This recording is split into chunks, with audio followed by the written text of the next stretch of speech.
Hello, and welcome back to Crafty Crandall. Today's video is another special one because I am doing another artist taste test. Now, this is for the artist The Last Coffee Bean.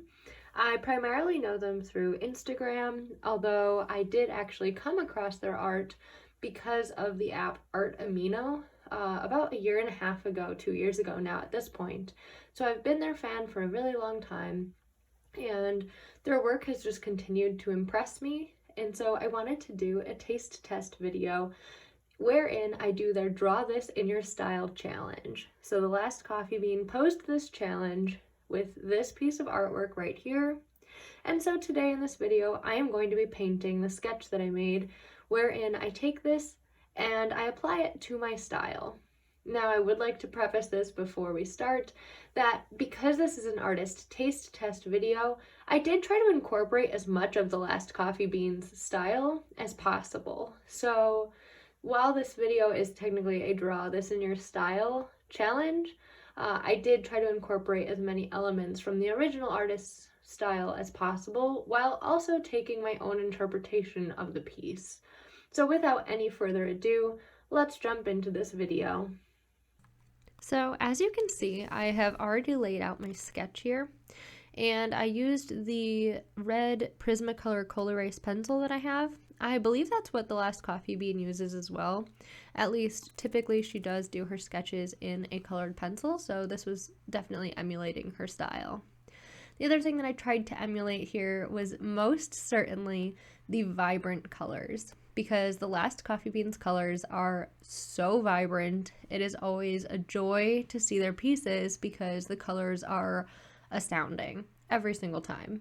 So for this piece, I am actually using my Shinhan watercolors, which are far more vibrant than my Sennelier watercolors, and I am trying to keep them as opaque and vibrant as possible.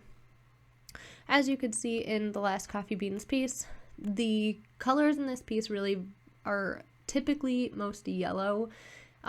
She contrasts the yellow and the darker blue very well in this piece. So I'm trying to emulate that as best as possible. What I did change from the original piece to make it more, my style, as far as this Draw This in Your Style is concerned, is that I have readjusted the character such that she is not sitting down with the plant. Instead, she has already put the band-aid on the plant and is giving a thumbs up to the little frog character that was also displayed in the original piece. That's how I edited it and tried to make it my own, but all of the rest of the work that you see me doing here is really in an attempt to emulate The Last Coffee Bean style. Now, as you can see, it just jumped. I tried to keep this piece in real time for you so that you could see my actual working speed, but also cut it into pieces so that you didn't have to sit through the hour and a half that this took me to paint. So there you have it. I think that this is really the better way to do this type of video. Please let me know what you think in the comments down below so that I know for future pieces like this, whether you prefer a sped up, more speed paint type thing, or if you prefer the jump cuts, because I am curious. The other thing that I also emulated in this piece, not relating to the artwork itself, was actually the YouTube layout. So The Last Coffee Bean has a fantastic YouTube channel. I'm so excited. Her channel just got picked up by the YouTube algorithm. So she has recently gained a ton of new subscribers, and I highly suggest that if you're watching this and you are not already subscribed to her, that you go do so, because her artwork is phenomenal and her videos are so aesthetically pleasing. So my intro was really modeled after her style of video, and then I also have my penguin and my dragon here in the shot for you so that you've got more visually interesting elements to the video, which is what she tends to do with her videos, and I just really like that style. So I've tried to incorporate not only the aesthetics of the artwork in this piece, but also the video elements as well. Obviously, I am still really new to YouTube, so if this is something that you like or something that you find is, a good quality to this video, please let me know, because I'll try to incorporate some tips from this video in the future for some of my other videos as well. always good to experiment with new things, and that is definitely what this piece was for. I definitely enjoyed trying to make my colors more vibrant because that's something that I tend to shy away from. The watercolors that I typically use are more so for glazing techniques and like a lot of layering, whereas these I didn't layer as much. It was more of like more of a cell shaded technique that I used as opposed to a softer type of look. So you'll see that as the piece develops here, but it was definitely an exploratory effort overall. Now, let's talk a little bit more about the other elements of the Last Coffee Bean's style, since that's really what this video is all about. The Last Coffee Bean not only tends to have extremely vibrant colors, but her pieces are insanely detailed. So my absolute favorite piece of hers is actually the piece that she did of the Slytherin common room. It was the first one that really made me a fan of hers, and it is just so good. So if you've seen any of her other pieces, her artwork is a lot of OCs. She's got a lot of original characters. She loves doing fan art, so she's got a ton of Marvel fan art and a ton of Harry Potter fan art. It's just so much fun to see. She recently did a series of Avatar: The Last Airbender fan art. So if you're into fan art and the like really well done fan art that's kind of more stylized, I highly recommend that you check her out. I will try to link her channel down below in the comments, and I will also try to link her Instagram. I highly recommend that you follow her and subscribe to her channel because, like me, I hope that you get super obsessed with her artwork and just, you know, cheer her along on her journey through doing art. Another fun fact, she is actually an engineering major, which is so exciting. As, you know, an engineer myself, I love seeing engineers in the art space. Additionally, Slytherin. So I can totally relate, and yes, I might be fangirling a little bit, but honestly, what's the point of having a YouTube channel if you're not going to, you know, fangirl over other YouTube people? So going back to the piece that I'm painting for just a second, right here you see that I completely messed up the shelf that the frog is sitting on. So I tried to come back and fix it, but to be honest, these paints don't lift as well as my Sennelier paints do, so it's been a little bit difficult trying to adjust to not having the ability to fix things as quickly as I am used to. So I'm still loving these paints. If you saw my Shinhan watercolor review video, you know that I tested these out not too long ago, and I am still very new to using them, but I am loving them just as an update, and they worked really well in my square sketchbook that I have here. So this is a watercolor sketchbook, and I am using my silver black velvet brushes as I always tend to do. So nothing really new as far as my painting process other than trying to use these paints to get as vibrant of colors as possible. I knew that they'd be the right option, so again, really enjoying my Shinhan watercolors, and I'm just happy to use them on another piece and get some more mileage out of them because I haven't been painting a ton lately because I am currently in the midst of Inktober, so this is actually the only painting that I've done thus far in October, which is strange for me.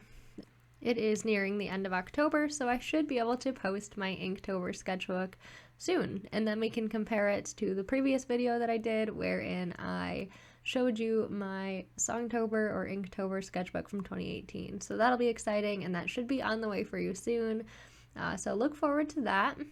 And with that, I don't have too much more to say about this painting. I will come back in toward the end to give you an update as to you know, how the piece turned out, and I think when I start inking it, I will come back to talk a little bit more about the Last Coffee Bean's style in terms of like polishing and finishing her pieces, because I think that's also something that she does extremely well and something that I really tried to emulate in this piece. But in the meantime, please enjoy this music and the hopefully calming sights of my painting.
So atmosphere and lighting are two of the things that the Last Coffee Bean does so well. So I was really trying hard to incorporate as much decent lighting as I could into this piece. I grant you, it's not my forte, so I think that I actually ended up doing a decent enough job on it as far as this painting is concerned, but it's definitely something that I need to work on a lot. And the Last Coffee Bean has such a great grasp on it. Every one of their pieces is so atmospheric and so well lit. They really capture the lighting very well. So for instance, on the original piece where I'm painting right now is done so well. Like, it really just draws your eye to the character. When I moved the placement of the character, though, it kind of changed how the lighting was going to work for my rendition of the piece, and so in my mind it didn't really accomplish the same thing, even though I kept, you know, the lighting somewhat consistent with the original. So, you know, that's one area where I think I could have done better on this piece, is if I grasped the lighting a little bit better, or made, you know, certain things have, you know, the rim lighting, or the clear yellow lighting that everything should have, because this piece is set like right opposite a window that has very prominent lighting. So that's one area where definitely the Last Coffee Bean shines, in my opinion. And so in trying to do this draw this in your style challenge, I really tried to emulate that. Let me know in the comments down below whether you think I actually achieved that or not, or any tips that you have for having better lighting. Obviously, you know, studying shadows and lighting is important in anyone's art journey, and it's something that I definitely strive to improve on. Maybe I'll do a video in the future where I explore that a little bit further and show you some of the references that I have as far as like art books and tutorial type videos and people that I follow specifically for tutorial based content. Admittedly, I don't tend to follow as many tutorial based people as, you know, I follow people just because I like their artwork.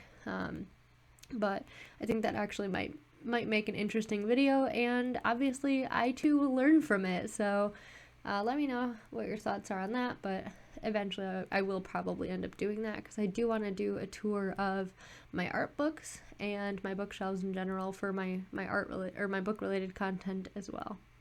As you can see here, I am diving into the colored pencils. So that's another thing about the Last Coffee Beans art, is that they often use multimedia, a multimedia approach to their artwork. So they'll, you know, go in with watercolors, and then they'll cover it in colored pencil, and then use markers or you know, fine liners to bring that out. So in this piece I used watercolor, my Faber-Castell colored pencils, and then a couple of my fine liners, but the Last Coffee Bean actually uses her watercolors, and then she also just made a gouache palette, so she's posted some stuff with that, and then also obviously some marker content as well. So definitely a multimedia artist for sure, which is something that's so admirable, because being skilled in more than one medium is, you know, difficult to achieve, and she does it very well. So just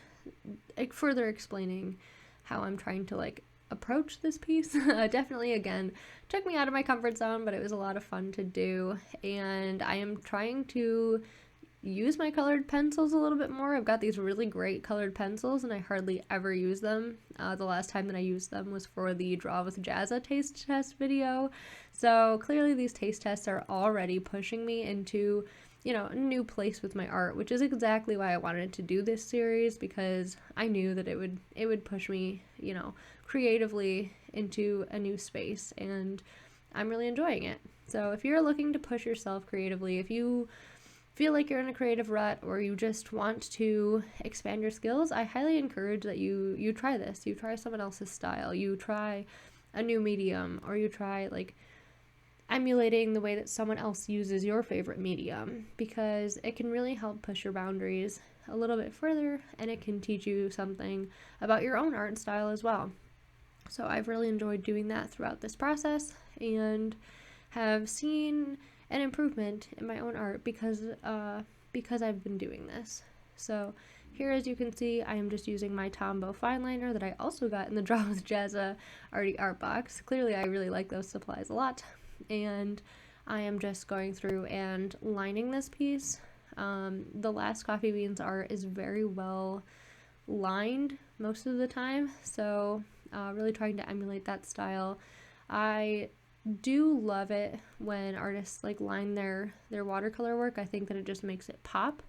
However, I do think that there is a way to overdo it with the lining sometimes, and so I always try to toe that balance in my own artwork. It's like, well, I could line everything, but then nothing really stands out. So between like line weight variation and just flat out not lining certain things, you can really choose to, you know, draw your viewer's eye into a certain part of the piece. And I think that The Last Coffee Bean does that very well in their artwork. And so, you know, definitely trying to emulate that here. Although I do think that in places, as you can see with her leg, I miss where I was supposed to line it. My lining technique is not the most accurate on the planet, so that was a downfall there. But also, I do think that I went a little bit too heavy with the lining in general. You know, really just the character, the flower, and maybe the cat and the frog should have been lined, whereas I ended up lining pretty much almost everything. But it's okay. You know, some things you have to learn by failing in real time, so that's what we did here, and I'll learn for the next piece. I really love art for that reason. I think that it's a great, you know, teaching mechanism, and just because you've had a bad piece or because you created something that you didn't like, doesn't mean that you didn't learn something, and doesn't mean that you didn't, you know, further expand your skills. So if you are an artist and you're feeling discouraged, or you're feeling like everything that you're creating is bad, just know that A, it's probably not as bad as you think, and B, just by making that piece, you have learned something and you've expanded your skills. So practice is always key when it comes to artwork, and, you know, while yes, there can be more and less effective practice, I don't think that any form of practice is necessarily bad practice. So keep it up, you're doing great, and you know, sometimes I just even need to tell myself that as well. As an artist, we are always our own worst critics, and artwork is so personal, so, you know, just keep at it, keep practicing, and at some point you will have to appreciate some of your own works. I do actually like how this piece came out, despite, you know, some of the shortcomings that I've already mentioned. I really like the outcome, and I think that it was a perfect like little sketchbook piece. I love doing sketchbook art. It is so much less pressure than like pulling out a really expensive piece of paper and trying to get something exactly right. I think that, you know, just pulling out your sketchbook and having fun with it, and fun within it sometimes, can be a really great way to explore art in a new way. Hopefully by now you can see that in both of my taste test videos, and just in my channel in general, trying to become a better artist and share that process and that journey with you all. So thank you guys so much for watching. I really do appreciate it. Again, please, please, please go check out The Last Coffee Bean. Like I've said a million times now in this video, her artwork is amazing. It's super, super vibrant, and just, you will not be disappointed. And also go follow her Instagram and her channel on YouTube. With that, I will sign off. I hope that you all had a great day. Please leave this video a like if you liked it. Please subscribe to my channel if you aren't already. And I will continue to post art and book-related content every Tuesday and on the occasional Friday. Thank you guys so much. Bye!